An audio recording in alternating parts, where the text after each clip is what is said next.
I am Mike Espy, producer, editor, and co-host of Co-op Mode Reviews.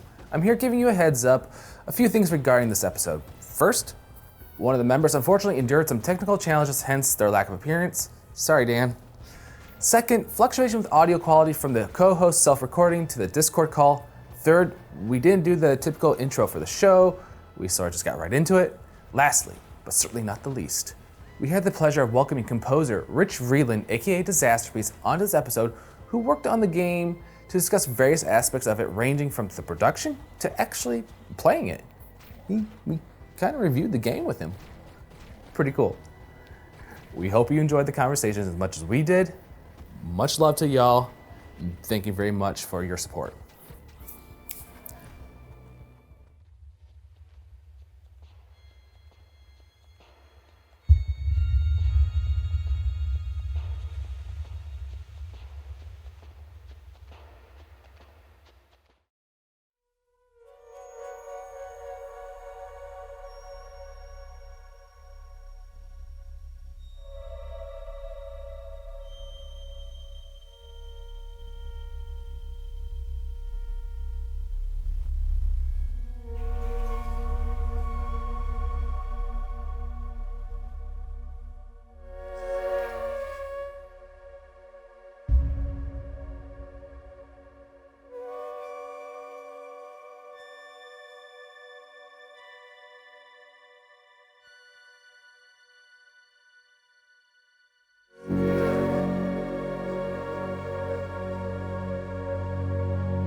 It's been a really long time. I mean, I think I first started talking to Alex about Hyperlight in like September or August of 2013. I was just checking my mail actually to refresh my memory a little bit, but I think initially my understanding of the project had to do with what I saw on Kickstarter and sort of early builds, and also knowing that Alex is working with Bo Blythe, who was a game designer that some of that I knew somewhat well, and had made some really cool little games like Samurai Gun, and some other like really interesting multiplayer games that never saw the light of day. And so I thought that was cool. I just got a good feel from seeing the game in action and knowing who was involved, and like the way that the story is sort of connected to Alex's own personal like health issues and stuff like that. I think that is something that became a little bit more clear over time, although I think I did have like a little bit of a sense of it, but I think that also kind of like, I think maybe on his end too, that idea sort of developed more over time. Like the idea of the character being sick basically, and that kind of being like an ongoing component as far as like as far as like the narrative of the game goes. Yeah, that was something. I mean, I noted it was very apparent, but I never knew the cause. And sometimes I really don't really necessarily need to know the cause. Most of the time, like that's never like an important fact. It's like, oh, why? Like, why is he sick? Like, I need to know this detail. I just know the character's sick, and he keeps going on and fighting like this dark entity, and I wasn't sure. What I kept thinking about it is, was this like a his perception of like if you don't mind me asking, was this like a personal inner, like was this like a way like saying like this is like an inner demon sort of thing, like this is an illness that he's fighting, and that's would that be the way of thinking about it, or am I completely off base? Like I know it's our own interpretation to how we interpret our stories or the narrative, but that's, you know, based off, because I was just reading that too. I'm like, I had no idea that this individual was ill at all. Like I was just viewing it as the game itself and didn't realize they had that type of a backstory. So when I read that, I was like, oh, okay. Well, this went a little deeper than I had anticipated. So that's really neat that has that type of connection.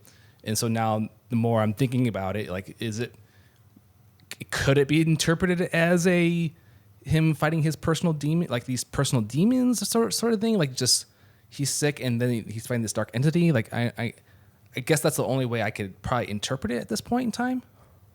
Mm-hmm. Yeah, I mean, I think that's definitely a possibility. I think he tapped into his experiences and, you know, his struggles and kind of used those as for symbolism and imagery in the game, and also kind of it's interwoven into the story of the game as well, the story of the protagonist.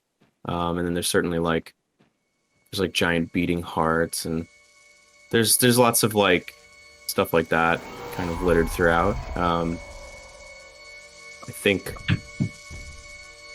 I wouldn't know more specifically than that because I think from my standpoint, I didn't necessarily need to know all the specifics of it. I just kind of had a general sense of, you know, that there is this kind of personal element that he was bringing to the game. And so, you know, I think that definitely had an impact on my work on the game too. So from that standpoint, how do you go about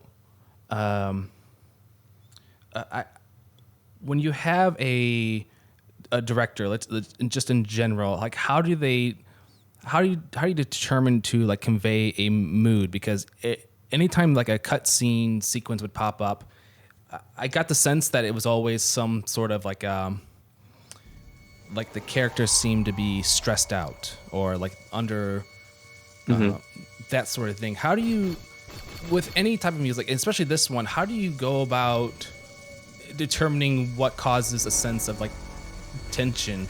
Because I even like when it comes to music, I just know I feel tension, but how do you approach that? Because like there's like something you did in also like, I know this is a video game podcast, but you did it pretty well in It Follows, is that you had this sense, this is my perception, so I don't know if this is exactly what you're going for, but I felt like there was like this nice little, like it was like a slow build up, like not really in your face.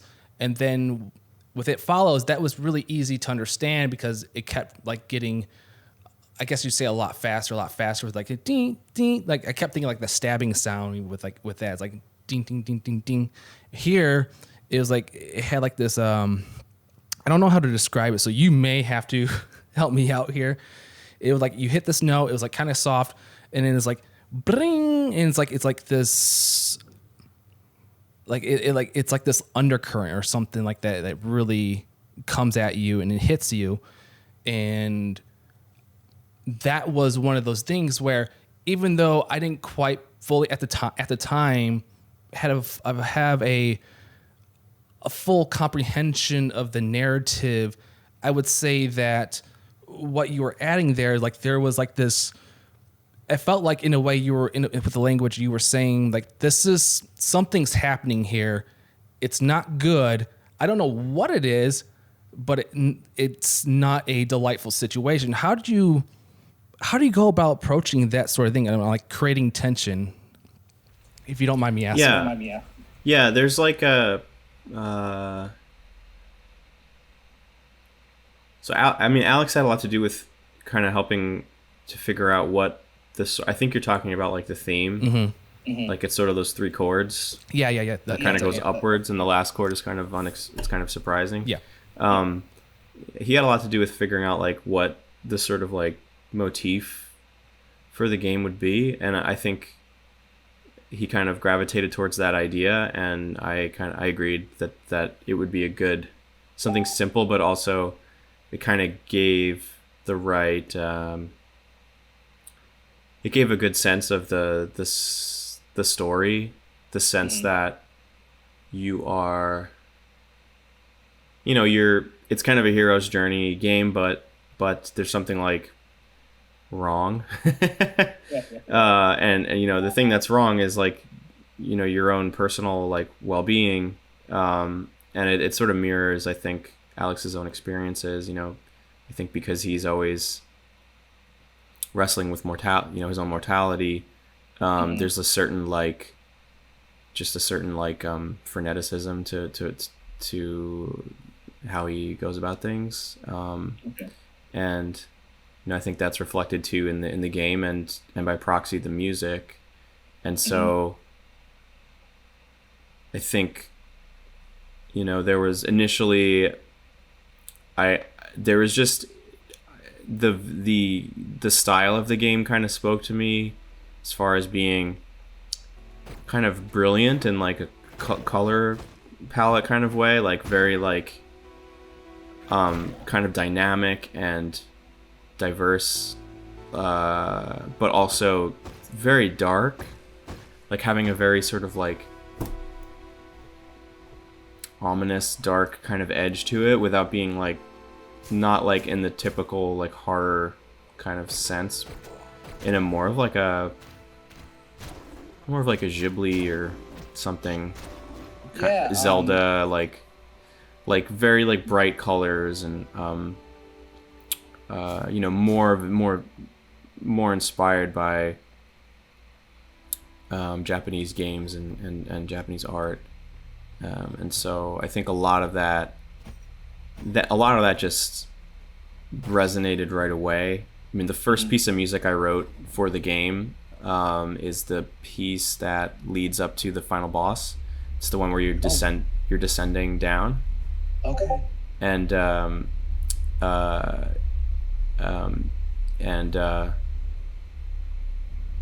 that, yeah, I wrote that for the Kickstarter, basically. And Alex loved that, and so we were right, like off the bat, we were just going for it, like right off the bat, and kind of like just one of those things where the general tone I was able to kind of get right away, but then actually filling out everything was what proved to be really, really challenging, because we tried to hit a lot of different beats and a lot of different emotions and different locales, and so I really I tried to put all of my best work into that game, and anytime I had a really cool, weird idea, I tried to find a place for it. Speaking of the color, Dan had messaged me, because Dan's the gray figure right here. He had actually messaged me about the color palette being very vibrant, but in contrast to the actual like the subject matter being having like this post-apocalyptic sense to it, and that was like a big that was very interesting, like that dichotomy of using what really typically like resonates these vibrant colors to be associated with stereotypically, like happiness. It was like, oh, these bright colors, yay, but then the overarching narrative is on the complete opposite spectrum, and that that to me is like really, really interesting. And a lot of the use of, oh, someone's there, hello, that's a lot of the use of, I think, pink, like magenta felt like that was like a magenta was a very prominent color, and I thought that was very interesting, very neon-esque, if I may say that, which I really enjoyed from a visual standpoint. Like, it was just like there were just some areas of the world where I think it was specifically in like the north, like I think each each direction, to the north, the east, and the south, and the west, have like certain areas where it really, the art design really shines with the Titans, kind of like in either a little bit in the foreground or in the background, to really understand kind of like the scope of what had transpired way in the past, and I loved that so much. Give me just a quick moment. Dan, are you doing okay with your internet, man? How are you doing, buddy? Joe, how about you? Are you okay? Can you hear me? Yes, I can hear you, buddy. Yeah, I'm good. I didn't know if I was supposed to chime in. I'm sorry. It was just like, you know what? We're just gonna go into it, man. I just love it. I just started hitting the record. I was like, whatever, dude. It's just. Okay. Did I miss the intros? No, I didn't even do the intros, man. Okay. So that's cool. You, if you haven't listened to the previous episode, Joe was really all about the cold start that I did, but apparently, like, it wasn't really much of a cold start. I was like, hey, just get going. Can you do this, please? And this was like the coldest start I've ever done. I was like, I don't care. Let's just go for it. Let's just have at it. Just a quick introduction. Rich, below in the gray, that is Dan, one of my really good friends. And then over with this Fall Guys icon is my friend Joe, who I've worked on some short films with as well. So hello. Hey all. Joe, I don't want to put Joe on the spot. He had a wonderful time playing this game. Okay. I'm sorry, dude. If I wasn't doing this podcast, I would have rage quit and never gone back. But because I did the podcast, I decided I'm going to lower the difficulty and give it another try, and I beat the whole game. Good. So I'm so happy for you. After I changed the difficulty, I was having an okay time. Okay, good, buddy. Before that, I was not having an okay time.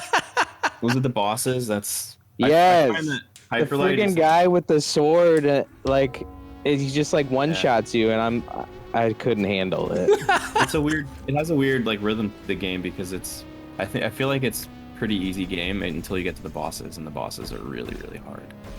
Yeah. Yeah, I although what was weird was, so like the first, I don't know, third of the game or so, like, I thought it was adequate difficulty even on the lowered setting that I put it on. But then, like, once I started upgrading my character, it seemed like it was too easy. So I wish I had stuck with like the harder difficulty, but I was like not having a good time. I'm sorry. Because the difficulty, can you go any direction that you want off of like the main map? You can only you can go north, east, and west. The south is blocked off until you complete those sections of the game. Right, but so northeast and south, or north, east, and west. So yeah, of those, so there's no like progression of difficulty. It's just there. Yes, that's my gathering from it. Like, I did not ever, like, when I first played the game, I actually started out, I think I went east, and then this game I started out north. And I went east. Okay. And then I thought you were supposed to, because like that doggo is there and he's like, hey, go east. So I did that. You're the sucker for the dog, aren't you? Yeah, that's what really made me enjoy this game, is that you're just following a doggo the whole time. And that's like the last shot of the game. It's just a dog. Yeah. Got it. Yeah. The jackal thing. Yeah. So overall, I enjoyed the game for sure. Okay. But I'm happy that you. But I know it's kind of old school in its gameplay, and I don't know. I kind of was not having a good time on standard difficulty though. So now I feel like brutal. An idiot. I felt so bad that I was laughing. Like, when I was reading your text, like, Rich, we have like a group message together, and I feel so bad because, like, I asked you what level you were playing on, and you said normal, and I started cackling so hard. It was just like this audible laugh, because like I understand where you're coming from, but I will say in the game's defense that this game, I think, really, if you're offensive, I think that if you really have the tools to be like, you could be offensive when you really have the tools at hand. But I think the first part, like initially in the very beginning, the game, it feels like you really need to be defensive to understand your enemy's movements, and then therefore you can gauge on how you can approach the situation. I do think death is much like in the Dark Souls sense, without having to retrieve your body, like having retrieve your body. Like I'm pretty sure you probably would not play this game, but I'm playing a game called Blasphemous, and I am about 30 plus hours in with a new game plus, and it has a very much a Dark Souls-esque element to it. And if you die, you have to go retrieve like your spirit, or in this game, what they call it, your guilt. And then you get your health, you replenish your health, your fervor, which fervors your mana, and so on and so forth. So I'm glad it doesn't have that type of element in this game. I really like the whole Zelda approach to like this top. Yeah, you just keep dying. You just keep dying all like every 3 seconds.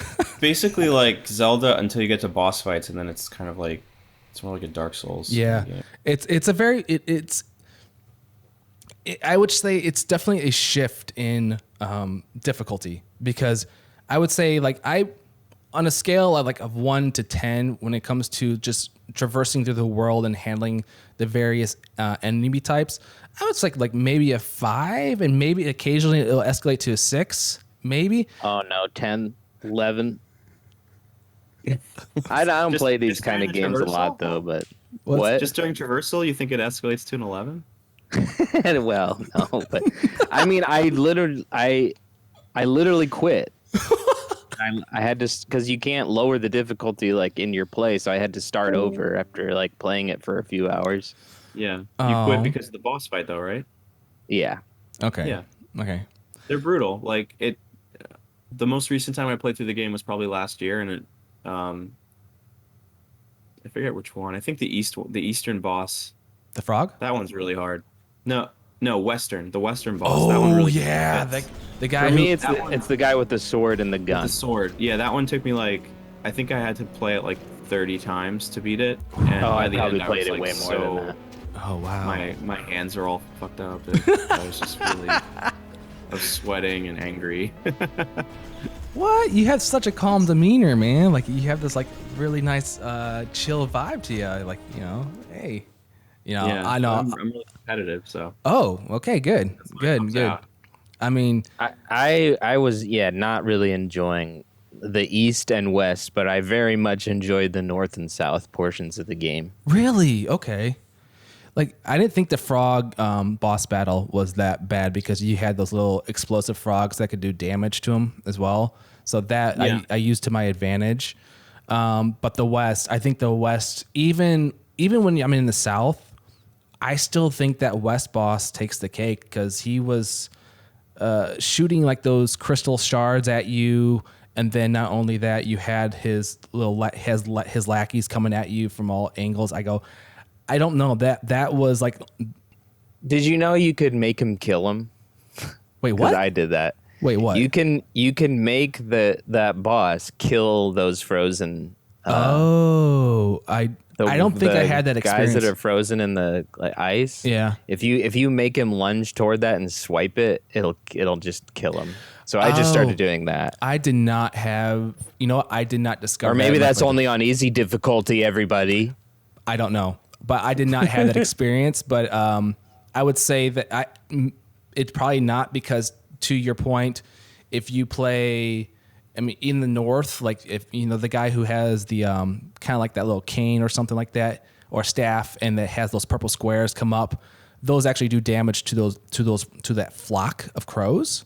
It kills them in one hit. So I'm gonna say that is a thing in the game where the enemy has friendly fire with the enemy that you're fighting. So I'm pretty sure that is a thing that's not just an easy mode, because I played a normal and I thought normal was like, oh my god, like this is frustrating, sweaty palms, arms spaghetti, that sort of thing. Like I was just angry. I mean, I thought, until I started upgrading my character, I felt that way. But Okay. once I had my character upgraded, it started to seem easy. Okay, I have a question for all of you.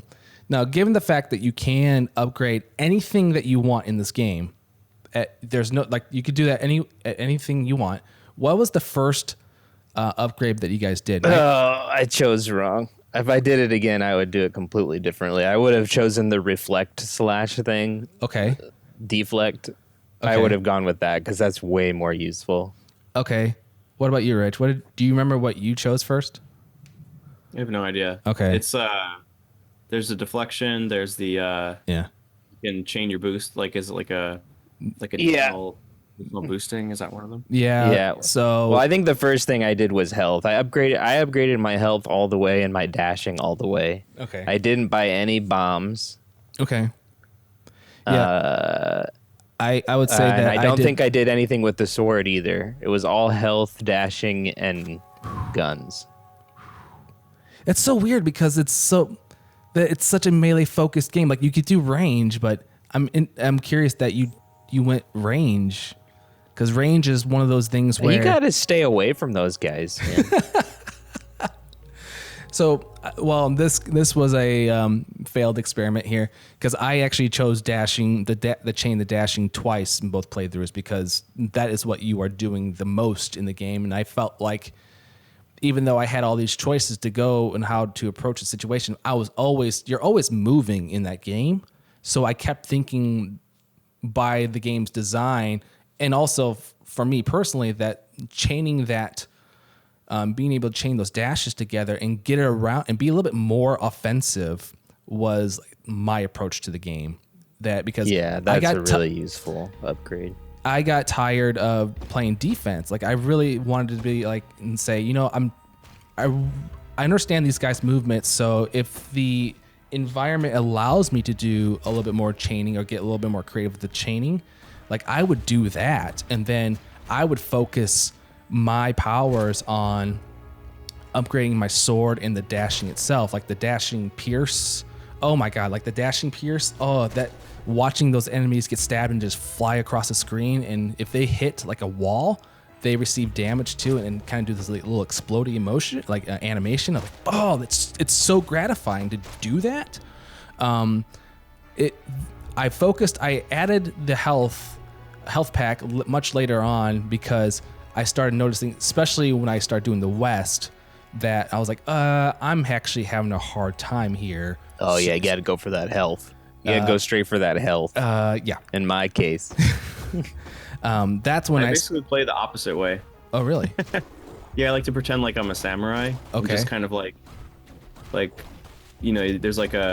a bunch of enemies in a room or whatever, and you just kind of like creep in there really slowly without hiding, and then once they start like moving towards you, then I try to like take down as many of them as I can in as few movements as possible. Oh, okay. And that's usually how I. That's a fun approach. That's how I feel the most like a badass as possible. Yeah. I'm just playing through the traversal parts because obviously, when you play the bosses, you can't really No, you can't have any fun like that. No, that's that those bosses just go to another level where I don't know. It's one of those things where I just can't. That the fun part is like I won't say it's not fun. It's just when you're in a room, I'd rather face a room full of enemies than just having one of those baddies because I felt like what I was doing prior, kind of having a little bit more fun with the environment, with the way the environment was set. That I didn't really get that in those boss battles. Those boss battles just felt like, nah, you're on my turf, and now feel my wrath. And it's like, well, I felt the wrath because I'm like doing this like I'm 10 times over. Like That's nothing. 10 times ain't nothing. Oh, Joe, I love you, man. I mean, I probably played every boss at least like 20 times. At least. You are a good sport, my man. You are a good sport. So I wanted to go back all the way because first off, Joe, did you tell me that you were part of the Kickstarter campaign for this? Did you contribute? Yeah, I backed it however many years ago that was. And for some reason I didn't play it. 7.5. Yeah, I definitely backed it. I looked for my name in the credits and it wasn't there, and so I went onto my Kickstarter. I was like, "Did I back this?" I did, but I Oh just no. bought the game, and there was like a tier above that that was to get your name in the credits, and I didn't do. Oh. Yeah, but there is just a person in the credits. It's just Joe, Oh. Could be a no last name, just your most average ass Joe. So I could just can be- pretend that that's yeah. me. That's just you vicariously. So, Yeah. Well, I actually got acquainted with the game listening to on. I'm not sure if you're familiar with the podcast Giant Bomb, Rich. That's how I got acquainted with this game, was listening to the best, like the game of the year discussion. So definitely further into 2016, and it came up for. I think it was discussed for best soundtrack and best game of the year, and I don't think it got the top 3, but it brought me here to, hey, it's like, who did this music? Disasterpeace. I'm like, I liked the Fez music and I liked the It Follows music, so I'm going to check this out. And that is Cool. that was a fun thing to experience and listening to other people discuss it, because I think this was and personally for me, this was one of those soundtracks that had to grow on me over time, because I feel like the juxtaposition between that and this, in the context of video games, Fez felt very fantastical, like had like this really fantasy feel to it that was just really bright and uplifting. Like I could venture like adventure, beacon, memories, home, reflection, like all the, like those legend, like these tracks were just like, those are the tracks I like to listen to a lot, because it just somehow like it strikes a chord immediately. Like, oh, I feel a sense of wonderment. I feel really happy. Whereas this one, I felt like what's that? not so much. It's definitely, it's more like it has like this undercurrent feel to it. When you were talking about the original track, are you the first track that you did? That was just the straight piano. That's Panacea. Is that, if I remember correctly, or is that the name of it? That's the name of the piano track, but that's not the name of the track that I was talking about. Oh, my bad. The track that I'm talking about would be The Abyss. Oh, okay. That's the very first thing I wrote. Okay. That sort of informed everything that came after it. Interesting. Now, just out of curiosity, I always feel like maybe perhaps like that after that everything started flowing really well. Is there a particular track you have that maybe is your favorite, or is all of them your favorite? You know, that I know that sounds like such a cliche thing or silly thing to ask, but I feel like there's probably that one you go back and listen to and go, I'm really, really proud of that one. Like that's the one that really goes, because maybe there's like a story behind it or some sort. Like that's what you're like, yes, you hit it home. There's a lot of, I mean, I'm really proud of the soundtrack. There's a lot of really cool stuff on it, I think. Panacea is cool because I just improvised it. For real? I just came up with a couple of like piano ideas and I just recorded myself playing for like 6 minutes or whatever, and that became Panacea. Wow. Which for me especially was pretty cool, because I'm not like a pianist type musician. I thought that was so much. interesting though, because there's very few tracks like that on here where it's just straight piano. So that was like that, because I think on the listing that is the very first one you hear, and the rest of it feels along the lines. I'm sorry, I really apologize. I cut you off there. I just got really excited. So by all means, if anybody else, just tell Mike to cool down, like just simmer down, simmer down sort of thing. But yeah, like that was something that really caught me by surprise, because like that's what I kept thinking, like, oh, the first track just is nothing but piano. Like that's a departure from utilizing synths. Like that's interesting. All right, cool. And then like the next few tracks is synths. I'm like that kind of caught me by surprise, like in the best way. Like it was a really beautiful song, and it was just like, what was the reasoning behind that? Like that, I'm just kind of curious, like not interrogating, like what, like that was really cool. when we were putting the soundtrack, when we were putting the music together, piano was never really in the plans until, well, actually, so the creative process that I had with Alex, the creative director, is that we had, I was sketching out stuff on the piano. I was playing the piano a lot to come up with musical ideas, and I was sharing all that with him. And so we had this like folder of like 100 piano sketches, different kinds of ideas and stuff. And we would talk about it, and he would like pick out stuff that he liked, and I would develop those into synth tracks. And we got to a point, I think, where we had to make a trailer. I can't remember if it's the first trailer or the second trailer. I can't really remember. But it was... It's hard to remember the order of events because it's been so long, but basically, the very end of the game, there's this sort of like prologue, section, and it kind of captures, you beat the game, but your character, spoiler alert, your character dies at the end of the game because they're sick, and we wanted to kind of capture that, and the trailer, I think. One of the trailers kind of it hints at that a little bit, and we felt like it was interesting to have a piano piece at the very end of the game, almost like a credits track. You have like a movie or something, and it's all like one style of music, and then the credits is like Celine Dion or something like that. Yeah, you know what I mean? So it was kind of like that was kind of the idea.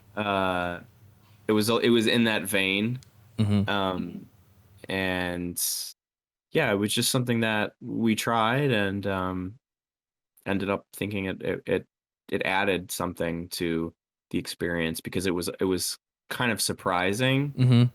It would be surprising to a player who had played through the entire game, and it'd be synth the entire time, and then suddenly they're hitting piano.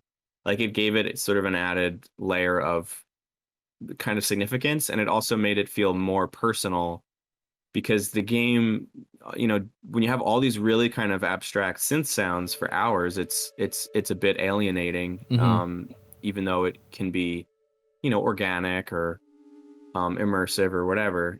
But when piano is like the most personal sounding instrument that there is, basically, in our society, so it just made sense to put it in there, I think.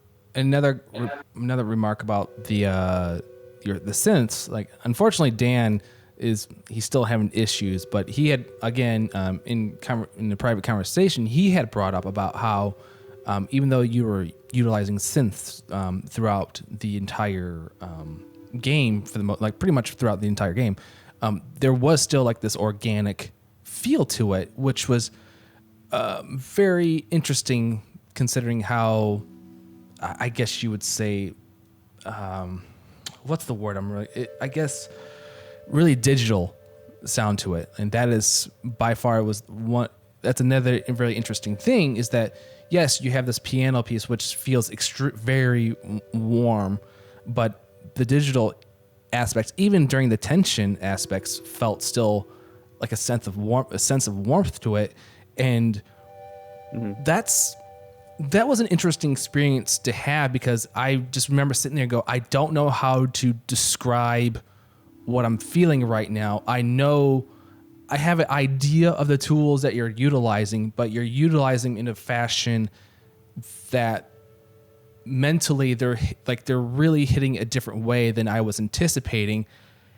Yeah. Is there, like, how do you, given the context of what you already know, like what you knew about the creator's condition, like, how do you go about utilizing those tools and making it feel, in a sense, warm? Like, what is the element that you utilize to do that? Because I feel like when I hear a digital instrument, it's a one-track mind for me. It's just all digital robots, kind of cold, but really, right. It's just somehow you really hit that fine line of utilizing both and achieving an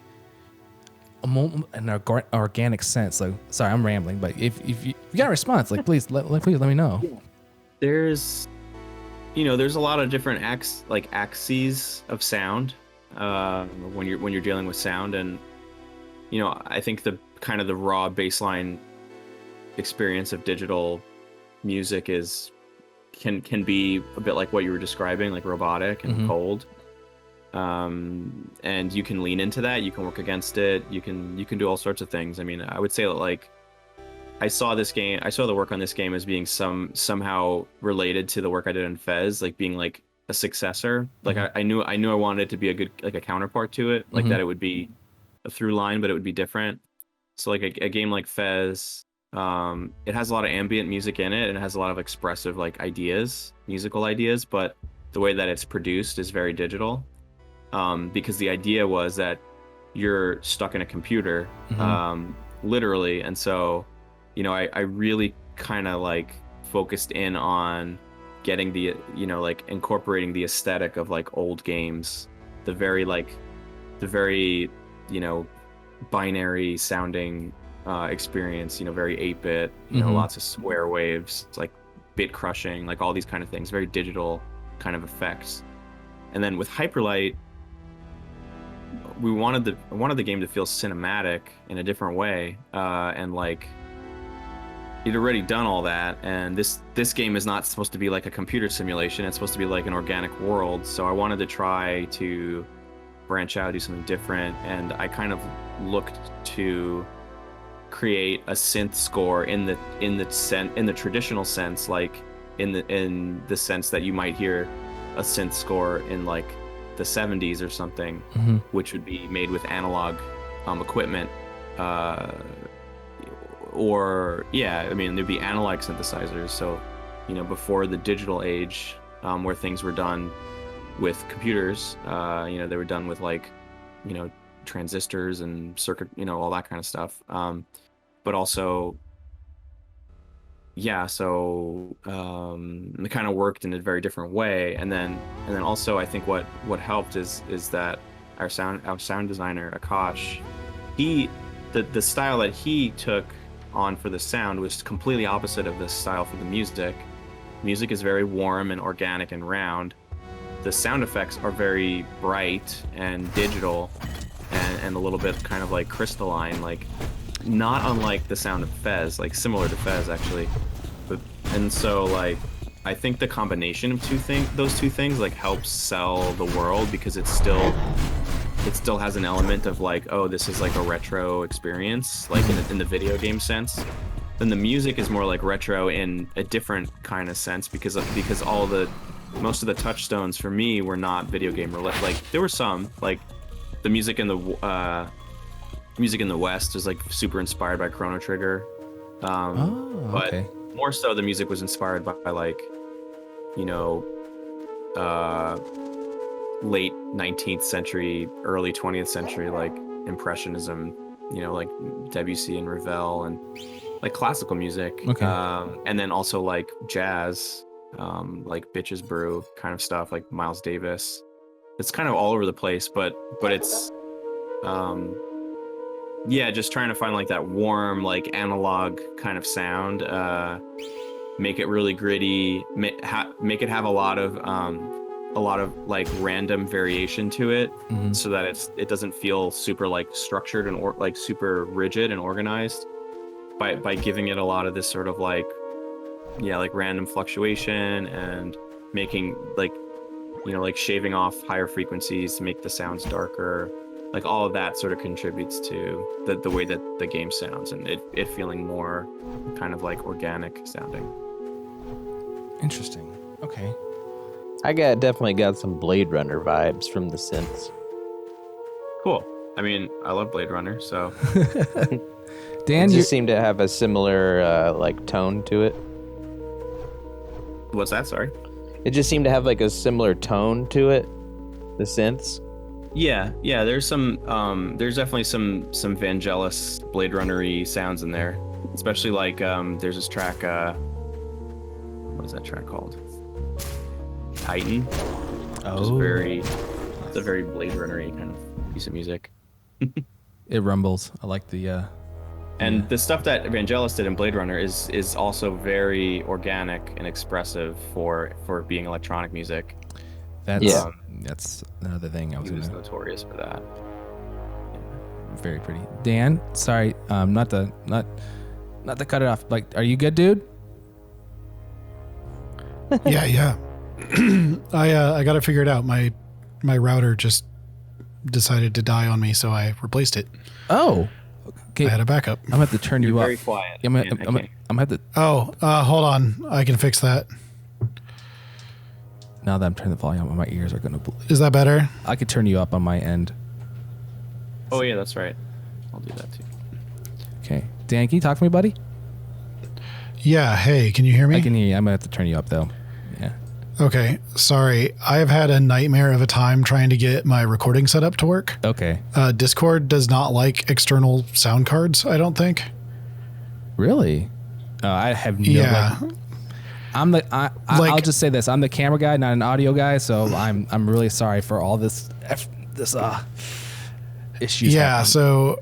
Constant problems with getting Discord to work. So. Oh. Yeah. So you can't sorry, just guys. use an Apollo Twin as an input device to Discord, apparently. Yeah, it doesn't like audio interfaces sometimes. No, like not at all. And all of my mics and everything. So I'm sitting in my home studio, and I had to download like a go-between between Logic and Discord, so I could record my audio. So I used this thing called Soundflower that I learned about this afternoon. I spent like an hour trying to get this to work, and like checking levels and everything else has been a nightmare because I don't want to like clip a signal over here, and I want to make sure I get good signal to Discord, but Discord like doesn't seem to think that audio hardware is a thing that anybody uses. I'm so sorry, Dan. No, it's fine. Oh, like, God. I just need to find like a separate podcasting and recording setup, and that's okay. But you were like, hey, can you record your audio? And I was like, well, I don't have like a recorder. I can use my DAW, but Yeah. like getting all of that to work Using a together is different not. microphone for Discord and for recording right now. I'm using Yeah. because Discord just does not like doesn't really like my microphones. No. And I thought I'd be fine. I have this like Rode pod mic that I really like, and I was just going to use that. And nope, I just need to go buy like a USB mic and plug it into my computer and put some headphones on. I am so sorry. But anyway, So sorry. go Go ahead, Dan. nice Go to- ahead, Dan. Go ahead, man. I have some questions. I'm back. Okay, yeah. Thanks for taking the time. Rich. Yeah, my pleasure.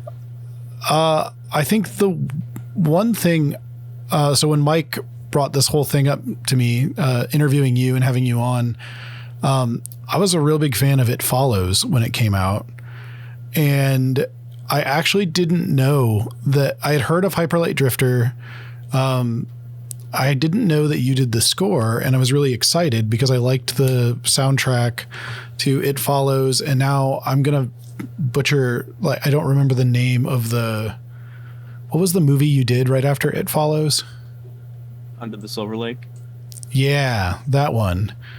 And the thing I thought was really interesting, and I don't know if you could elaborate on this a little, is that Hyperlight Drifter's soundtrack didn't really seem like video game music to me. I mean, like, obviously it referenced it, but the thing that It Followed, I thought it had kind of an interesting through line with Under the Silver Lake and It Follows, in that all of it felt very much like kind of golden age of cinema, like orchestral scores.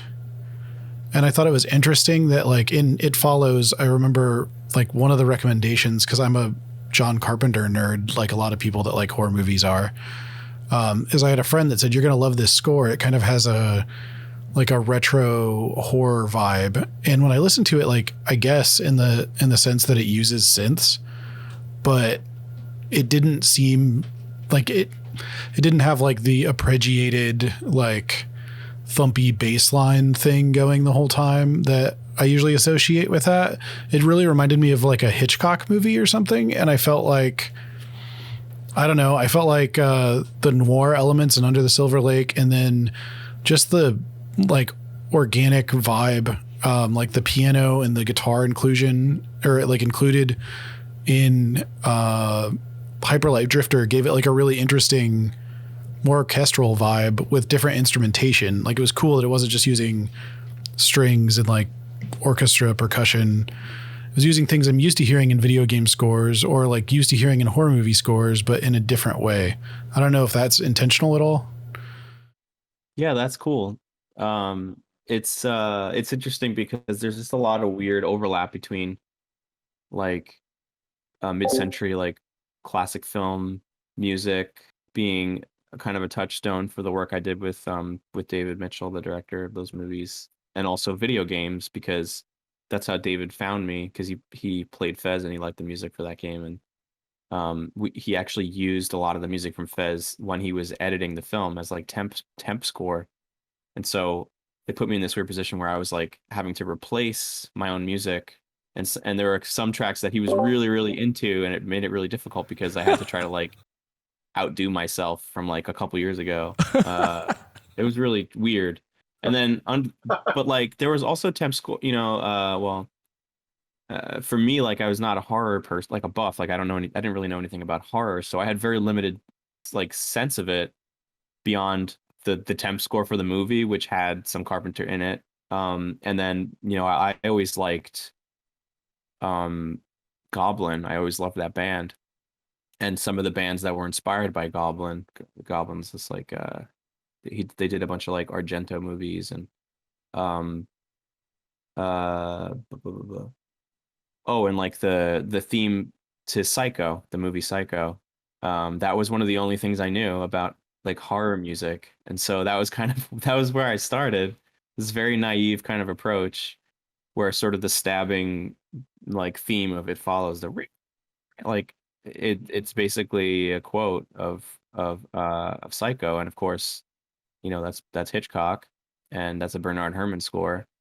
And the Bernard Herrmann and Hitchcock, that's pretty much the fundamental influence of the work that I did on Under the Silver Lake too. But I didn't really know Bernard Herrmann when I was working on It Follows. I just knew the Psycho theme, and then when I got to work on it Under the Silver Lake, I got to watch a bunch of the movies and start to internalize that stuff, and became a really big fan of Herman's music. And it was so fun to like get to experiment with those sounds and start to incorporate this like this very unusual, very unique musical language that they came up with back in the day. So, and of course, Under the Silver Lake has all these video game elements in it too, but it's an orchestral score. But then I threw in like, there's like some SNES like samples in there for like Zelda samples and stuff, and like a couple of tracks. Like it's a really weird movie, but it's funny how it's all somehow like there's like all this like weird web of connections between all these different things. Yeah, I just think it's really cool that they don't like it's not pigeonholed into a thing. Like Under the Silver Lake wasn't just like a noir score or like Hyperlight Drifter wasn't chip tuney at all, despite using, I mean, obviously the synthesizers you were using are not something that like an SNES like sound chip or something like that would have, like the sounds they would have produced. But I just think it's so easy for video game music to kind of fall back on that. And I just liked the kind of playing with the tropes, I guess. Yeah. Yeah. I like to like incorporate those ideas into the work, but not like just rely on them super heavily. So, I mean, like something like Fez has a lot of, like sort of the starting points for a lot of the sounds are the same kind of waveforms that you would hear in an NES game.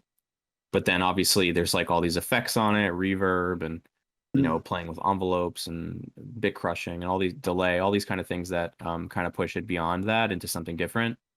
And Hyperlight is even more removed from that, but still, still takes cues like stylistically in certain cases or yeah, like some of the music is just straight up inspired by video games, whether it's like the overworld theme in like the West is like super inspired by Chrono Trigger, the Secret of the Forest, which I always loved that piece of music, which is like from the first forest in that game. It had such like a unique quality to it. It was so like so mysterious and like intimate, and I just loved that, and I really wanted to try to like do something like that.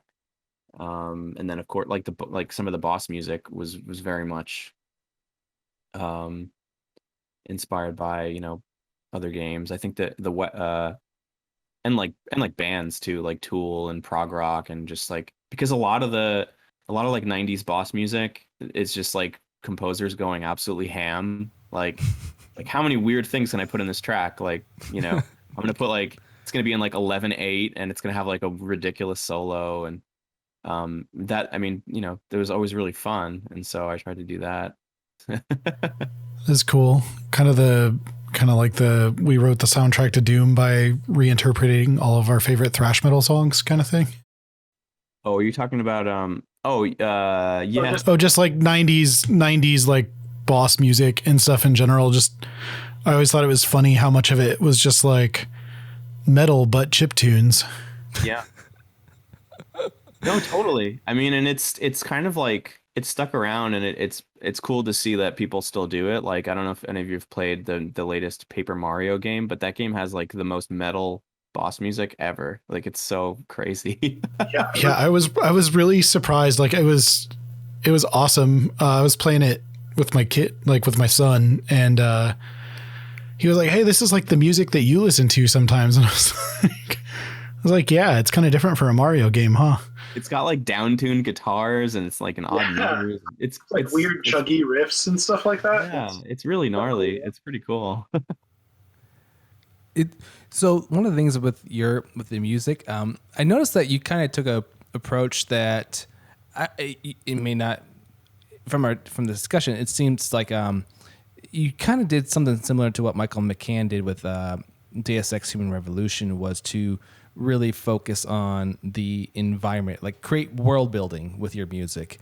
Yeah. And that is by far like when it comes to video game, like in the category of video game music, that is like top 5 for me, because that was the one I was just blown away when I listened the first time I heard Icarus. I just remember going like what am I listening to? This is really like I feel like it's like, is this the movie? Am I about to watch a movie here? Because that's that really felt extremely cinematic. But the one thing is that I remember, I wish I had the article, but I remember reading about how he didn't really want to centralize a theme, and there is a theme with the character in Hyper Light Drifter. There's an overarching theme, but most of it is like really contributes to the environment. Oh my gosh, my dog. Hi, he just got a bath. Hi, are you done? No? Okay. Anyway, the overall purpose was just to create even though it was like a 3D game, that music really elevates what's on screen. And for me, I think music for me or an ambience is like the key thing for any video game. Like, you can ask any of these guys here that the very first thing I do is I look for, I go, does this have a soundtrack that I can go and listen to and purchase or whatever? Like, that's the very first thing I do, because I feel like when I listen to music, it helps give me a sense of what I'm going to get myself into. If I've only seen a trailer, cool, that's about it. But I listen to the tracks and I want to get a sense of, ideally, like, what am I going to get myself into? And that from what I heard before even playing the game, like, I've listened to the soundtrack numerous times before even playing the game, and it kind of matched up with, at least tonally, what I was kind of like going to get myself into. And I was like, I feel like that is a testament on just one part of the whole pipeline, like the whole piece of the puzzle, that in a sense that I was able to listen to this piece of music, get an understanding of what I'm going to get myself into without having a full sense of the visual elements, and then seeing the visual element, then playing the game and feeling like, wow, like this, like, to me, music is always a key thing. And I feel like such a kiss ass, but really, you just really hit the nail on the head for it. And I thought that was like, that's really good. And that's also a better understanding of you as a collaborator with the creative director of this game. I think that's pretty awesome that you were able to do that. So basically, I like when I could listen to a piece of music on its own and also in game. That's one of my favorite things to do. because I have a lot of soundtracks, but I don't really. I have a lot of them, but the thing is, sometimes I barely go through it and go. That's probably why I didn't listen to it. I like it in game, but as its own piece, outside of that, I feel like that's in a way a testament to a really, dare I say, artist. Like that sounds really like a kind of pompous. That's what I consider myself, an artist. I've always kind of tried to take that approach to the work, and not just think of it as like completely a blue collar kind of exercise where you're trying to like solve problems. It's kind of a little bit of both, and I've always tried to like basically look at it like a Venn diagram and say like, okay, I have an artistic agenda with this project, but also this project has its own agenda that it needs certain things, and like it's going to be a matter of like figuring out how those two things overlap. It seems like a tricky balance to do. It's hard, and that's kind of how I set myself up in my career, and but now I've been doing it for long enough now that I don't take it as seriously as I used to. I'm more about having fun these days. I'm trying to be.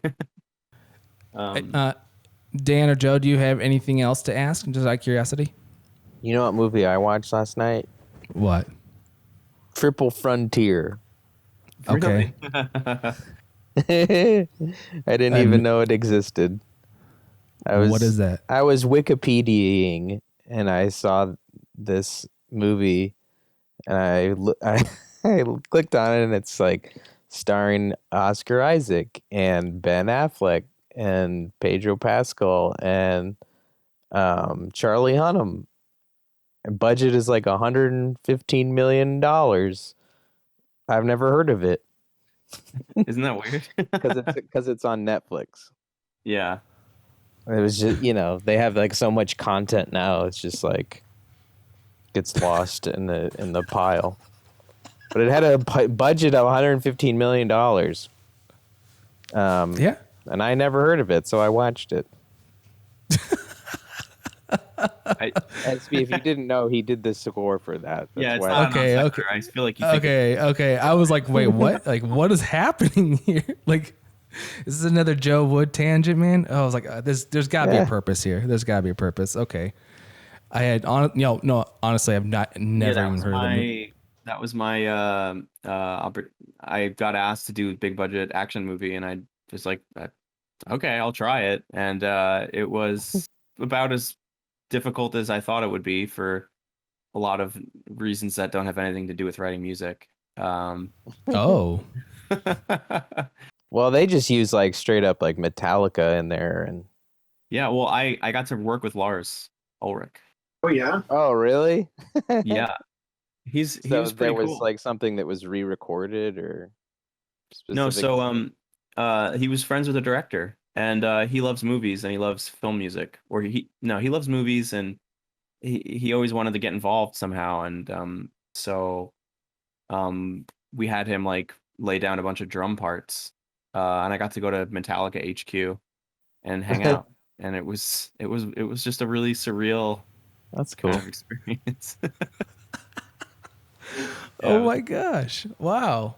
Are there as many marshals as all the videos of Metallica HQ lead you to believe? It's like a crazy. It's like a music factory museum. Yeah. Like where they have like 30 of everything. Yeah, it's bananas. And then they also have like these huge flags that were like, from all these different fan clubs all over the world. They have like this huge warehouse, and it's just full of these giant flags and like 70 of the same guitar. Yeah, why not? Guess so. Yeah, it's like a well-oiled machine that I guess is just like dormant when they're not using it, and then when they have something to do, they like turn the lights on and everybody comes in, and it starts running. The show starts running. Pretty cool to go to work at the Metallica factory. Yeah. I mean, it was like there were a lot of things about the project that I didn't particularly enjoy, but doing that was pretty fucking cool. That was pretty sweet. And there is a picture of Dave Mustaine in the bathroom, which I thought was really, really funny too. So. I mean, that was one of the things when I brought up to Rich one of the catalyst question, like the catalyst for doing this was I actually just got to thinking about the past projects that I have been a part of, and Joe has also worked along with me as well. And it's never meant to be controversial, but I always feel like any project that I've been part of, like sometimes like the end product was like, well, the end product was like, it's fine. It's fine. But but at the end of the day, I feel like no matter what, if I loved the end product or if I didn't, I feel like I got something out of it. And I was just kind of curious because I knew that you were pretty receptive and vocal on social media, or at least in emails, that you seem to be very open. And I was just kind of curious, like, I see your name on these projects and I go, does he really like, not to be like all conniving or anything or try to be controversial. It's like, but at the end of the day, like, when you play, especially these games, like by the end of the day, when you play these games, you put, I don't know how many hours into this, put your piece of the puzzle on this, put your name, put your stamp on it. Like, and you come out and you play it and you go, I like this. Or you go, yo, this game is totally not for me because right now I'm having the Joe Woody experience and I'm getting my ass handed to me. So, sorry, yes. Joe, I love you. I love you so much. So I guess so it's not a matter of now, we were talking about whether you like it or dislike it, but what was I want to focus on the more positive aspect of, as in, what was your biggest takeaway from this? Like, what was the thing? And assuming, I don't want to say 2016, that's when the game came out, 2016. So I'm going to kind of assume it's like 2014-ish, 15-ish. Around that time, what can you say, what was your biggest takeaway? And does that still play a significant part in when you craft your music?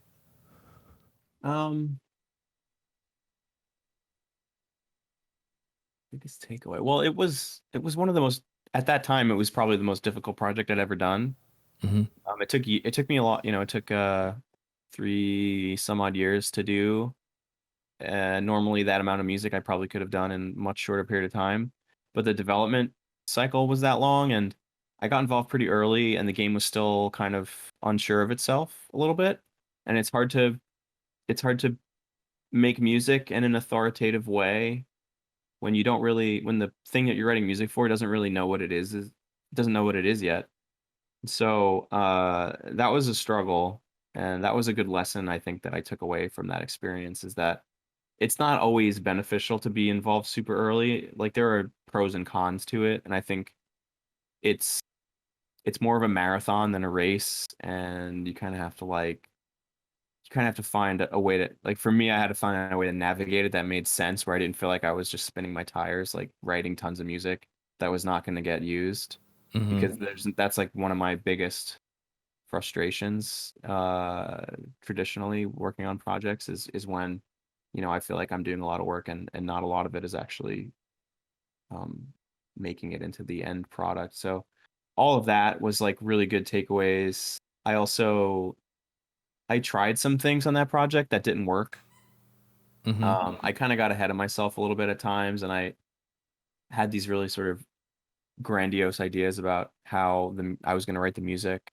Like, I wanted to write these like pretty much like suites, like orchestral suites, not with orchestra, but like through compose, like lots of different sections, like these 6, 7, 8, 9, 10-minute tracks, and then I would notate all of it, which I don't know why I thought that was a good idea, because I'm not hiring musicians, it's just for myself. But I kind of went down this path for a while, and it kind of made me miserable, and I'm glad that I figured that out and that I don't do work that way anymore. I mean, because what ended up working the best was just writing these really short pieces that just have lots of different layers and variations, because the music needs to be able to react to the player. If you have a 10-minute piece of music, you're doing a hell of a lot of work.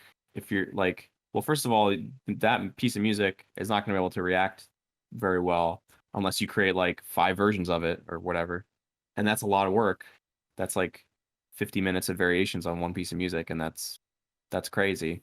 So instead, what we ended up doing a lot is I'd write a piece of music that was like 90 seconds, maybe 60 seconds, and then I'd make like six, seven. I mean, in the Gauntlet, which is like the main section of the South, there's that's like a piece of music made out of like, I don't know, 25 layers or something like that. But they're all like a minute long or something. So, Didn't yeah. realize that many layers. Oh my gosh. Well, because it's like it's a huge like labyrinthine like Right. environment, and so I was like, how do we make this music like fit the experience? Because you don't want to just hear the same thing over and over again. You want the music to feel like it's somewhat reactive to what you're doing. So, there are like hallways where there's no enemies, and like, okay, maybe this hallway doesn't have a lot of music. Maybe we're building towards something. The room before the boss, I would always usually I would bring the music out. I would either make it really ambient or like no music at all, and so it's like Yeah. something's ominous is about to happen, and then you go into the boss room and you're like, blah, blah, and you're like, oh no. Something like yes. that. Yeah. Yeah. I would say, I think, was it the, I have the music here. I think I'm not sure which one it is, but I think it's in the north. It's Flock and Cult of the Zealous, where Yeah. Flock felt like, I remember getting chills listening to Flock because I feel like I'm actually, like, some shit's about to go down right now. Like, it's like this, it's a very ominous approach, and then it feels like there's a reveal happening, and then it leads into Cult of the Zealous, which I believe is used in that boss fight. The boss and fight. I felt, yeah, and I remember when I was listening to those tracks and how it really fit the mood. And I just kept thinking, I just remember kept sitting there. I'm like, I'm getting my ass handed to me first off. And I'm like, but at the same time, Yeah. I felt like, I think what Dan was talking about, it has a very cinematic approach to it, despite the design of the look of the game. Like, I'm not trying to harp on it. Like, I love 16-bit so much, but it had this approach where I was like, musically, in a sound attention to it was like, wow, like was not expecting that, but what I got was like, I'm just loving the way I'm feeling right now. It's like, yep, don't know the full story, but I want to kick these guys' ass right now. Like, that's what it makes me feel. I mean, I would say that music is like, it's two things. It's there's these sound effects that I just made with a synthesizer, just doing a bunch of patching to try to mimic the sound of like a creepy flock of birds, and that's like littered through that music. It's just kind of there to sort of, I don't know, mess with you a little bit when the music is not particularly loud or playing chords. And the actual music, like the chords and the harmony and all that, is super inspired by Castlevania, because there's a certain kind of like it has like a Baroque quality to it. Yeah. I can't even really describe it, but it's like it tends to be minor key, and it's like has a very heavy classical bent. And so I tried to do something like that with like these very like gnarly like chords, like diminished chords, and that seemed to work. It seemed to make it feel like an evil church, because it had sort of that classical feel to it, which kind of, and that can sort of evoke like church organ or something, and just make it. I wasn't sure if that was the vibe you were going for, but I had a little bit of it. And like when I read the title, like Cult of the Zealous, I'm like, oh, of course this thing is a cult. Like, I mean, like from the design of the characters and the way they basically all covered in robes, acting all mysterious, and they have like libraries and stuff. Yeah, like it's very, first like off, monastery. very great attention to detail. They're birds. It's a bird cult. Thanks, Joe. Thank you. Cult of the Beak. Thank you, Joe. That was the other name that we thought of that didn't make the cut. Gosh. That was probably my favorite area of the game. Was The it? North. The North, is my favorite too. Yeah, it's I think it's the most linear in a good way. It feels more like, it feels more thought. There's like a thoughtfulness to it that I like. The East is it's like a crazy loopy like mind fuck. A little bit. And the West is interesting. It's like, I don't know how I would describe the West. I found the West to be a little bit more frustrating with those shards just kind of coming out from underneath the ground. Like that's when the game said you need to get good with dashing or you're gonna face the consequence. Like you're gonna suffer. The East had something similar to that where you had to chain yourself on those platforms consecutively. Oh yeah. And that's when I realized, like the first time I played it, I go, I don't think I've been playing this thing right. Because that music is almost trolling you because it's so laid back. Yes. Oh, dude. Hey, how many dashes did you chain together? Did you get the 800 or whatever? Nope. Nope. I didn't even try. I don't care about shit like that. I tried. I tried for probably a good 20 minutes or so. I tried to do it. Nah, I noped out of that as soon as I saw what it was doing. I got the 100. Did you get that? No. Oh, no. I think I did that. Yeah, get 100. You get a credit chip thing or whatever, and then I don't know what the number is for the second one, but I got up to like 650, and it was almost there. Joe, I'm just really impressed. I didn't get it all the way though. I think we added that just to troll. I think it was literally like to troll people. No shit. Hey, you got. I think so. Just because they're like, yeah, we know if people are going to try to do this. Wait, you don't get anything? No, you do. You do. You get. I'm sure you get something. You get an outfit. That's what I think it's an outfit. Because I saw it online. Because I'm like, what is this thing that you get? And I go, no, this is no offense, but this ain't worth my time right now. Oh my gosh, I'm gonna do it. It was not worth my time. I also quit on the soccer kid. I did. Did you try that? I couldn't beat him. I couldn't even get close. He destroyed me. Like, that little kid destroyed the shit out of me. Yeah. I was like, I know when to call it quits. I love that. I just remember sitting there going, yeah. I just remember sitting there going, yeah, I have all these upgrades and I'm still getting my ass handed to me. I don't know what this says about me as a player, but you know what, kid? Good for you. You can be the next Messi. I don't care. I don't care what you got for me. I don't like soccer. I didn't give that much try. Maybe twice, I think. Oh man. But yeah, like this is yeah, that's I think the reward system in here that we're hinting on, I don't feel like sometimes the struggle is how can I say, like, it's sometimes the struggle isn't worth the reward. Sometimes I don't feel like when I busted my ass to do something, it's like, oh, you get a gold chip, and I'm thinking, God bless it. Like, that's not, I don't know. Like, that was something I felt like it was a little bit more than that, and then it wasn't, and I felt like, I don't know, I feel like I should be appreciative that I still got something, but at the same time I go, this is a lot of effort, man. Like, one thing that I was frustrated by was either I missed it or it's just part of the game not explaining anything, was those you like activate those like stone tablets and there's like some ghost guy by it, and yeah.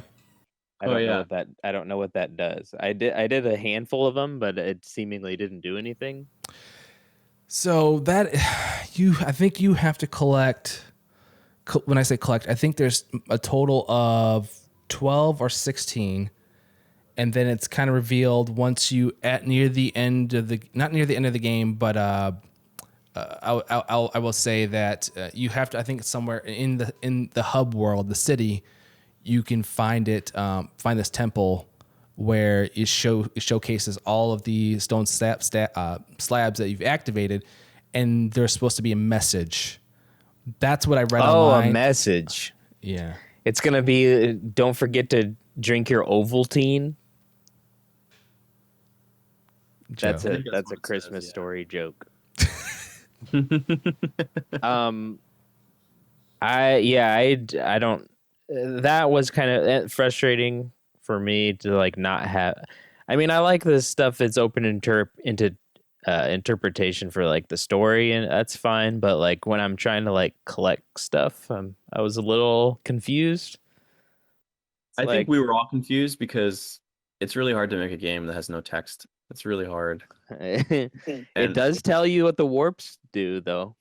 Well, you had to put some text just to basic, like here are the controls. But beyond that, like there was this really strong push that they wanted to try to explain everything with like visuals, and it's really hard to do that. And it made the project a lot more challenging to do than I think it needed to be. And that was something that they sort of figured out by the time the project was over. It's like, yeah, we shouldn't do this anymore. It's not really worth it. It's too it's really hard. It's really every time you want to say something in dialogue, you have to like do this like fancy drawing, and the drawing has to be like understandable. It's pretty challenging. So the rule of show don't tell, and well, like that's I did eventually pick up on like where there's like a secret path. There's like this tiny little square for where you can like go off the side of a ledge or something. I did pick that up, and I got quite a few like extra like credits and stuff from that. And sometimes I think it was like for those tablet people. I don't know what that is though. Yeah. Some ancient thing. Yeah. I don't know. Yeah, it's just something. It's open to interpretation. Yeah. It kind of there was that approach of, and we're going to be wrapping up here shortly, but that whole approach of it kind of reminded me when I played Journey, because there is no text in that game, and it's very much open interpretation. But the thing is, like, even with a little bit with Journey, I felt like I was still, even though there was no text, I still felt like I was getting information about a decent amount of information of what was happening, and ultimately I came to the conclusion that I was like, I'm on this pilgrimage right here. This is the end goal that I need to get to kind of reach this, to reach like the highest form, so to speak. Whatever it is, it is the end goal of all goals, and the music elevates that to a degree that it sets the pace for everything, and to elicit an emotion and reaction. And like in that game is 2 hours long tops, and it's probably one of the best experiences I've had, sitting there playing it and crying because I'm going, oh my god, like this is like, what is happening to me? Like I feel like I completed something. This is beautiful. And by the way, Rich, Austin, I was crying for a different reason. With Journey or this game? I've never played Journey. Okay, so you're talking about this game. Okay. By the way, you probably wouldn't die so much. Also, every key door that I found, I never had enough keys when I came across it. So I don't know that I opened a single one of those. I think I ended up with like 5 keys or something. I think I found all of them because what it led to. The grinding section. Yeah. I mean, again, this is my second playthrough, and so therefore I had some previous knowledge of my first playthrough, and I was like, okay, I know where I'm going here. I know what I'm doing, and then like it just kind of I remember I just clicked all for me. But I was gonna say Austin, obviously he's not here, but he says hi, by the way. He appreciate it. Hello, Austin. And he was funny to greet someone who lives not that far from you through liaisons in Fort Wayne, Indiana. Oh. Fort Wayne, everybody. Yeah. I mean, Messengers. I hope he sees this, and I hope he sits there just and gets a good kick out of it. It's like, because you guys live in I'm presumably the same area, and here I am 3 hours ahead in a different state, different climate right now. And yeah. Last time we tried to hang out was right before the quarantine, so, right before the COVID stuff. So that didn't happen. And see you next year. Yeah. Mr. Dan, do you have anything more you want to ask or talk about Hyperlight Drifter, or how do you feel, bud? No, I think I'm good. Okay, awesome. Joe, how about you, my friend? Yeah, Joe? I'm good. Actually, was this game inspired by Destiny at all? Because I definitely got that vibe playing through it.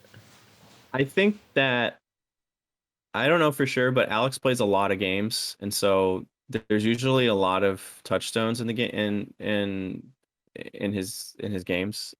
So it was definitely inspired a lot by Dark Souls, Zelda, and that anime with all the robots, the big robots.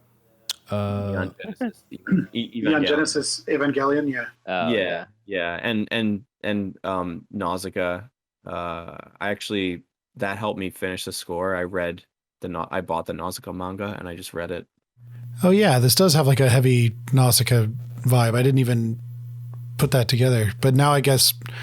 So fun fact. I got my ass kicked so bad by the West boss for like 2 hours. Yeah. That seems about right. That I ended up not like being able to finish the game myself. So I had to watch like a playthrough. Yeah, I prevailed. Because I was running low on time. That difficulty, and then you're smooth sailing.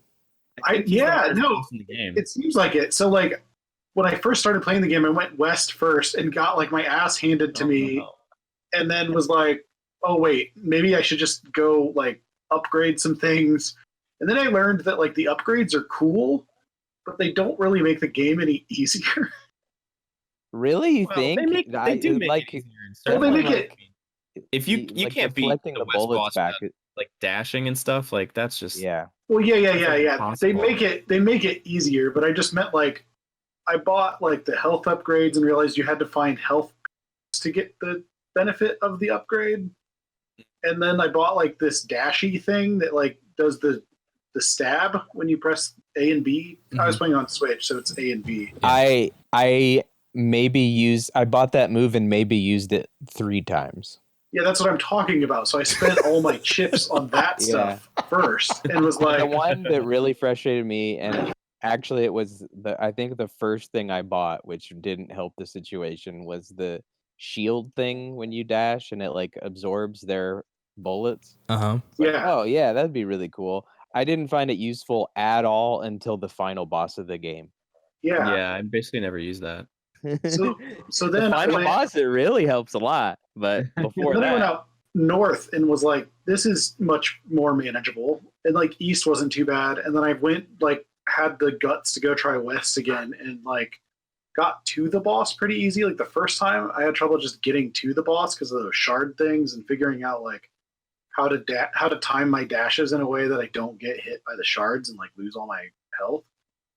And then I just got wrecked for 2 hours straight on this boss battle. And it was like every time I sat down to play video games over the last like 2 weeks, it was like 15 or 20 minutes of that. And then I was like, I got to play something else. Yeah. Yeah, my first experience with him, I walked into the room. He does his little pose thing, and he lunged at me, and he one-shotted me, and I just kind of stared at the screen blankly for a while. Yeah. And then I kind of figured out the dashing around, but I couldn't figure out how to like get close to him. And then I finally figured out like you just kind of walk at him and slash twice and then dash away. And I was like, fine. Yeah, but it's all timing of the getting in and getting out. Yeah. All that to say, I don't really have anything else to add. This was really great. Thanks for your time, Rich. No problems. I'm sorry we couldn't see your handsome face. Oh, well, maybe next time. No, I gotta come up with a podcasting setup now to go with the recording setup. I don't have a webcam on my computer. Oh my god! I'm looking forward to the next Jet Set Radio future, which it seems like he's involved in. Who is? Who? You. What is Solar? Solar Ash? Solar Ash. Yeah, there's like some skating going on there. I love Jet Set Radio. It's the not really skating, like the skating, and that just reminded me of Jet Set. It does have some skating in it for sure, but there's no tagging. there's no tagging or crazy 90s like acid soundtrack. Yeah. Hey, I tried though. It didn't pan out. It didn't pan out the way you. No, not so much. No go. Okay. Well. Alrighty. Well, that's unfortunate. Hey, but you know what's cool? You are. Thank you so much. And my two friends are always cool. Rich, you're my friend now, whether you like it or not. Hey, whoa. Okay, I'm sorry. That's really aggressive. I'm really sorry. But anyway, but in all seriousness, but thank you so much for your time and completely entrusting a complete and utter stranger to coming on a show and allowing him and his friends to ask you questions about what you do and being involved in being involved in this industry and I think it's in talking about this game too a game that you worked on and I hoped you enjoyed it very much. I can't say thank you enough for doing this. And Dan, I'm really sorry for your internet troubles too. I'm really sorry for all your hassle. No worries. This was worth it. And Joe, and I'm also sorry for y'all. I feel like I picked the game. Picked this game. I mean, I backed the game, so I wanted it. It just took me 8 years to finish. This is just part of your coming to terms with Yeah. the full circle. Yeah. But again, thank you so much, Rich, for coming on the show and talking about Hyperlight Drifter and